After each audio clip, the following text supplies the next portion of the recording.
Sebagian besar penonton Havok adalah pelanggan Netflix yang mencari film laga terbaru. Namun, bagi sebagian dari kita, film ini jauh lebih penting daripada sekadar film laga terbaru. Havok menandai kembalinya sutradara Gareth Evans ke dunia film laga, untuk pertama kalinya sejak The Raid 2 pada tahun 2014. Di sela-sela itu, sutradara asal Wales ini menyutradarai kisah horor rakyat The Apostle pada tahun 2018, serta menjadi sutradara beberapa episode serial TV Gangs of London. Bagi penggemar film laga, ia akan selalu dikenal lewat trilogi film yang ia buat di Indonesia bersama Iko Uwais, seorang praktisi silat yang ia temukan pada tahun 2007. Bersama-sama, mereka membuat Merantau pada tahun 2009, The Raid, Redemption pada tahun 2011, dan sequel yang disebutkan sebelumnya pada tahun 2014. Dengan kepergian Evans dari Indonesia untuk kembali ke negara asalnya, sempat terasa berarti ia juga akan melupakan hari-harinya dalam pembuatan film laga. Namun jika apa yang ditampilkan dalam Havok adalah sesuatu yang bisa dijadikan acuan, maka kejelasan itu kini sangat terlihat. 11 tahun kemudian ia masih menjadi seorang pembuat film laga. Havok menampilkan Tom Hardy sebagai polisi yang sudah lelah dengan rahasia gelap. Terpisah dari istri dan putrinya yang berusia 6 tahun, Hardy membuat kesepakatan dengan calon wali kota untuk membantu putranya melarikan diri. Namun, itu tidak semudah kedengarannya, karena salah satu alasan mengapa transaksi narkoba itu gagal adalah karena putra seorang bos triad yang diperankan oleh aktris Malaysia Yan Yanyo tewas.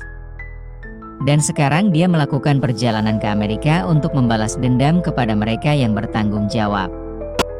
Seperti semua film laga terbaik, Evans membuat Havok menjelang Natal dengan lokasi di Amerika yang memungkinkan pembuat film untuk menciptakan latar belakang yang tertutup salju untuk kekacauan tersebut. Jenis yang sebelumnya ia sukai, melalui keberaniannya untuk menampilkan adegan salju di lokasi syuting The Raid 2 di Jakarta.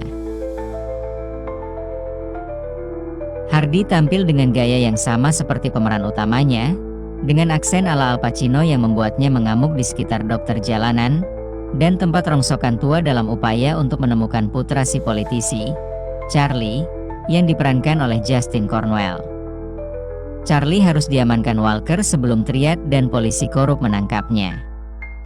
Plotnya sudah tidak asing lagi. Prosesnya dibuka dengan pengejaran kendaraan yang memperlihatkan beberapa mobil polisi mengejar truk curian. Namun dalam banyak hal, adegan itu juga meredam ekspektasi terhadap apa yang akan terjadi. Evans sering mengatakan bahwa The Raid 2 selalu dimaksudkan untuk menjadi film orisinal, sebuah kisah kejahatan epik yang luas, dengan cerita berlapis yang melibatkan banyak pemain. Karena ia tidak dapat memperoleh dana, ia malah membuat The Raid, menjadikannya sebagai prequel langsung, yang memperlihatkan polisi yang dimaksudkan hanya menjadi satu bagian dari cerita orisinal sebagai satu-satunya fokus, dengan misi mereka hanya untuk pergi dari bawah ke atas gedung tinggi, yang dipenuhi penjahat. Havok tidak sesederhana The Raid, tetapi juga tidak mencapai puncak kejayaan film epik kejahatan yang luas seperti The Raid 2. Film ini berada di tengah-tengah, kombinasi dari alur cerita yang lugas dan dinamika karakter, yang menghasilkan rasa keakraban yang tak terelakkan.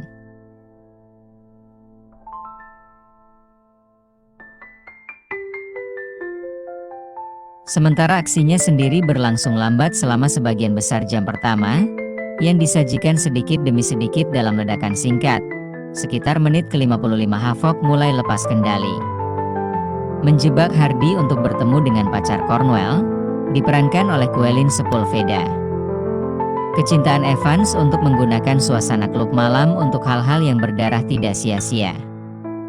Ledakan aksi yang sejauh ini singkat, berubah menjadi perkelahian selama beberapa menit yang berlangsung lama, saat triad dan polisi korup, dipimpin oleh Timothy Olyphant, menyerbu klub pada saat yang sama, dan luka fisik yang parah mulai terjadi.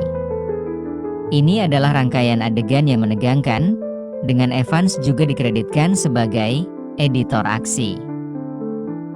Namun alumni perfilman Hong Kong, Jude Poyer, yang berperan sebagai sutradara aksi.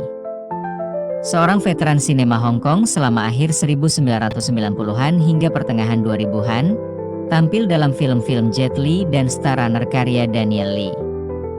Selama 20 tahun terakhir, Poyer telah menjadi koordinator pemeran pengganti yang disegani di Hollywood. Itu juga termasuk menjadi orang yang dituju Evans untuk aksi, setelah juga bekerja sama dalam The Apostle dan Gangs of London, dan jelas keduanya saling memahami. Dengan karya Poyer di Havoc menjadi salah satu yang terbaik hingga saat ini.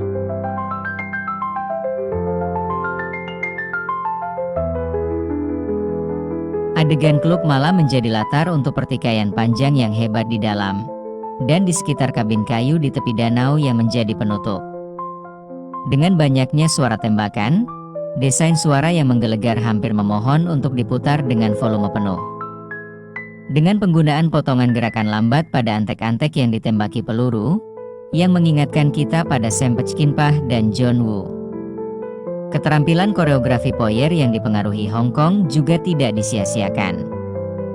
Hardy berhasil melakukan pertarungan 1 lawan 1 yang memuaskan, melawan seniman bela diri campuran dan mantan petarung UFC Michelle Waterson di tengah hujan peluru. Meskipun Havoc sama sekali bukan film pertarungan, penyertaan adegan pertarungan jelas diapresiasi, dengan akhir yang cukup menyakitkan. Akan menjadi sebuah kesalahan jika tidak menyebutkan pemeran pendukung, dengan Jesse Mailey sebagai polisi berwajah segar, yang membuat kontra sempurna dengan wajah lelah Hardy. Dan Louis Guzman juga Forest Whitaker, yang selalu dapat diandalkan mengangkat setiap adegan yang mereka bintangi. Havoc mengisahkan Walker, seorang polisi yang korup dan ayah yang buruk. Dia semacam fixer, orang bayaran, yang tugasnya menutupi kekacauan orang-orang berkuasa, termasuk Lawrence Beaumont, si politisi lokal yang penuh rahasia. Ketika anak laki-laki Beaumont, Charlie, terlibat dalam pembunuhan anak dari bos Tria Tiongwah, Sui, Walker diminta untuk mengevakuasi Charlie sebelum semuanya menjadi kacau balau. Masalahnya, kekacauan justru dimulai sejak misi itu bergulir. Dalam satu malam yang panjang, Walker harus melintasi labirin kota gelap nan kumuh demi menemukan Charlie dan pacarnya, Mia. Itu dilakukan sambil menghadapi kejaran geng triad, pembunuh bayaran, serta rekan sesama polisi yang juga korup. Untungnya, Walker nggak sepenuhnya sendirian.